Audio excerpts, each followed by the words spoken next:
Get up here, boy. Come on, Pete. Yeah, boy. Get right here. Get right here, Pete. No, Pete, get right here. Get in your bed. Petey, get over here. No, dude, you can't. That's just an impossibility. I know, it's so confusing. There you go. Oh, that's too high. The shot's too high. Are you gonna do the thing where you just stare at me the whole time?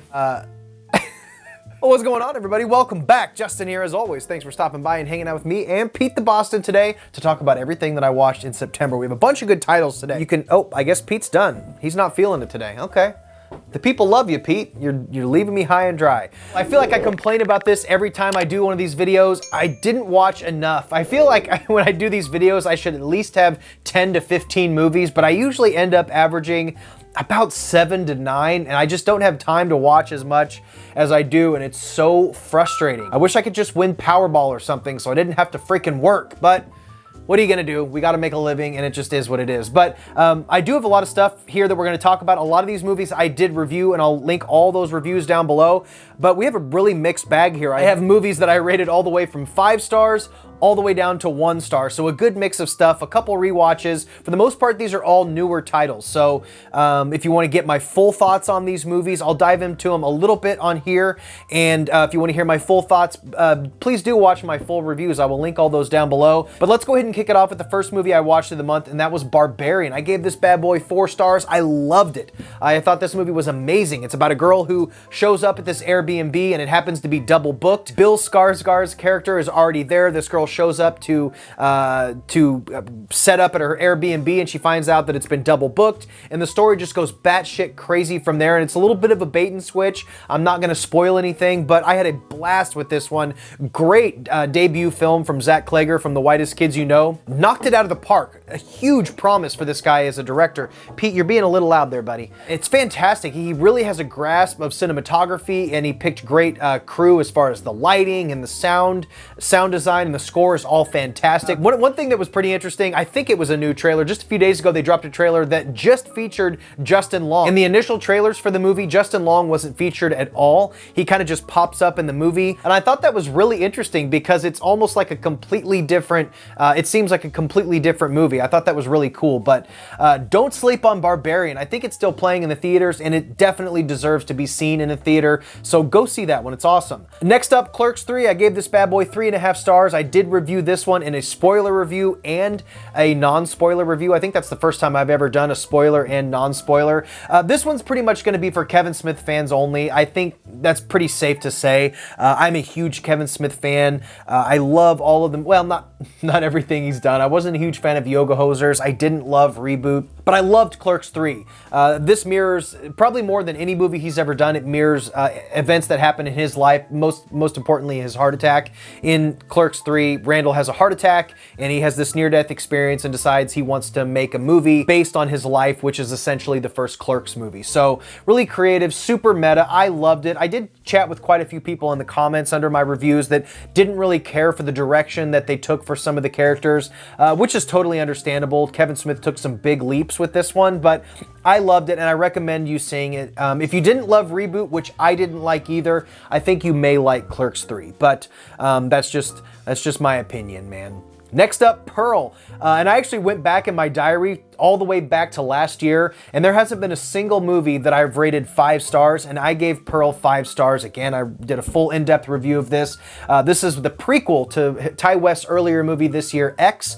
And if all happens like as it's supposed to, we're gonna get this entire trilogy in less than a year, or in about a year. Maxine, the 3rd movie in this series, comes out. If you haven't seen X, it focuses on a group of folks that go to this old farmhouse to shoot a porno movie. It's a fucking great movie. I recommend you see it. But Pearl focuses on the owners of that farmhouse. Pearl and her husband, I think his name's Howard. You don't know a lot about that couple in the movie. You certainly see what they're up to now, which is, I won't spoil anything, but it's fucking crazy.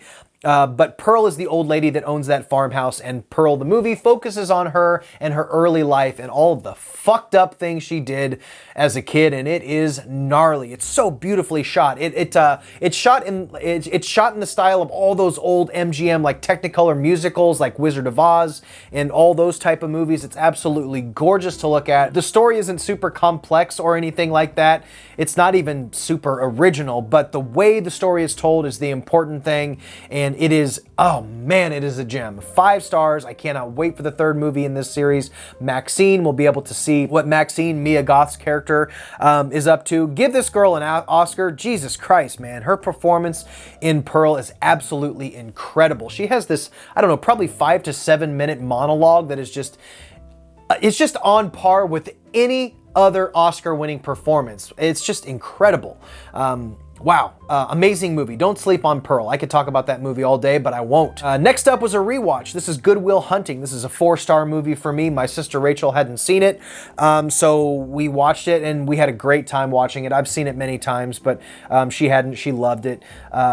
This is the movie that put Ben Affleck and Matt Damon on the map. It takes place in Boston. I'm horrible at accents. I wish I was good at accents, but I suck at them. Matt Damon plays the janitor at Harvard and a professor at that school. He's like this brilliant mathematician. He puts up this almost impossible to solve equation in the hallway so all the students can walk by and nobody can solve it, but Matt Damon is like this super fucking genius, super troubled kid. He loves to fight. He hasn't been much of a success, but he is able to solve this puzzle. So obviously this professor is enamored by him, but like I said, Matt Damon's character is super troubled and he's not reaching his full potential. So it's actually Stellan Skarsgård's character is the professor. He links him up with Robin Williams' character, who is this therapist, to try to kind of shrink him up and help him reach his full potential. And it's just a beautiful movie. I fucking love it. It's so well written. It was written by Ben Affleck and Matt Damon and directed by Gus Van Sant. It's just a fantastic movie. It's one of those movies like that has been talked about to death. So if you haven't seen it, it's easy to kind of just, I don't want to watch that old movie. I've heard a million people talk about it, it's worth watching. Just check it out. It's fucking great. Next up, on the completely opposite end of the spectrum, fucking 1-star movie. I should have given it half-star, honestly, and that's Jeepers Creepers Reborn. Again, I did a full review. If you want to watch me just rip this movie to shreds, feel free. This movie fucking sucked. I feel bad because the director seems like a nice guy. This was one of those Fathom events, just like Clerks 3, and the director got in front of the movie for a couple minutes and talked about how passionate he was about it, but the script sucks, the movie sucks.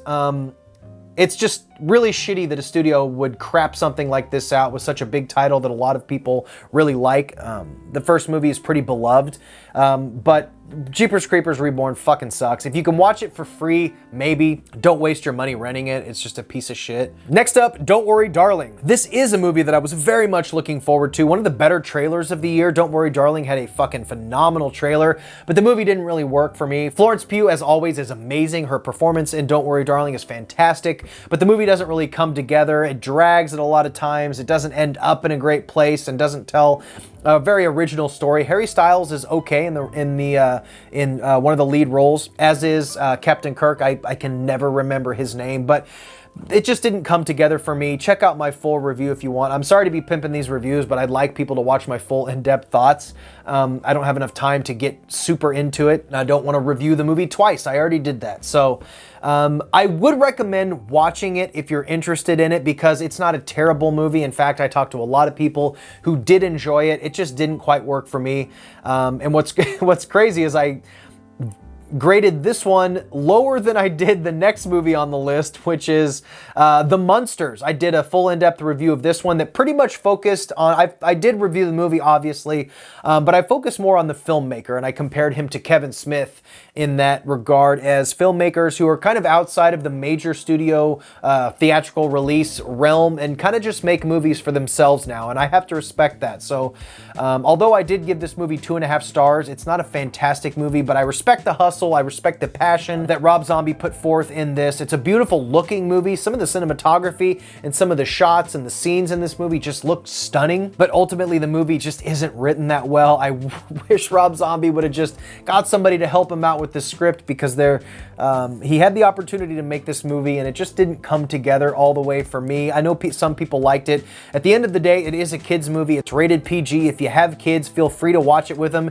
If you've been a Rob Zombie fan, this is now maybe like finally you can share a Rob Zombie movie with your kids that doesn't talk about skull fucking and shit like that, but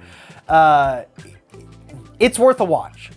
At least give it a try. Give it 10 minutes, give it 15 minutes. A lot of people said they tapped out by then, but I made it all the way through. It does drag a little bit, but I respected the hustle of Rob Zombie. God bless him. The guy does what he wants, and he sure loves his wife, so better or for worse.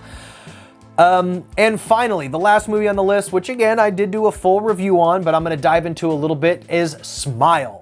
I gave this one 2 stars. This was kind of a bummer. I'm a big fan of Sosie Bacon, as I talk about in my review, and the trailer, although derivative and very mainstream looking, it looked interesting. There's a couple bits of the trailer that gave it some promise. I thought, I thought maybe at worst, it could be like a so bad it's good movie. And there is some cool moments in it, but overall this movie dragged and sort of just rinses and repeats the same ideas over and over again, and the conclusion is pretty weak. So I cannot recommend this one. If you can, I'd recommend maybe watching it on streaming or something like that. This isn't going to be one that I'm going to pick up on Blu-ray, and it isn't one that I would pay again to see in the theater, and I wouldn't recommend that you do, unfortunately, but there's some creepy moments, but overall it just, it's a very mainstream Hollywood horror film, which is what I was hoping it wasn't going to be. Guys, that is it. That is everything that I watched in September. I have a jam-packed October coming up. We have Rad Pack episodes. I'm going to be making appearances on other channels and podcasts. I will keep you updated, so make sure you subscribe to the channel. Please do like this video, comment down below, let me know what you've been watching. If you have anything that you're just dying for me to talk about or review on the channel, please do drop that down below. I'm going to try to do a ton of reviews, as many as I can, this October, due to the holiday. You know, it's October, goddammit. This is primarily a horror channel, so I am getting ready to film my latest Blu-ray haul. That'll be coming up. I'm gonna film that after this. So, but guys, I think we're done here. Thank you so much for watching. Stay weird. Remember to always be your goddamn self, and I will see you in the next one. Bye. Subscribe to the channel, damn it. They're unstoppable, but we're gonna stop them anyway. Send in the Marines. We're the Space Marines. Drake, Ripley, 8-Bone, Bishop, and I'm Hicks, armed with the latest high-tech heavy metal. Look out, Hicks! The Queen's gonna crown ya! My bug walker's on a roll! Bull alien attacking! Eat torch, bug brain! Alien invasion problem? Send in the Marines! Aliens!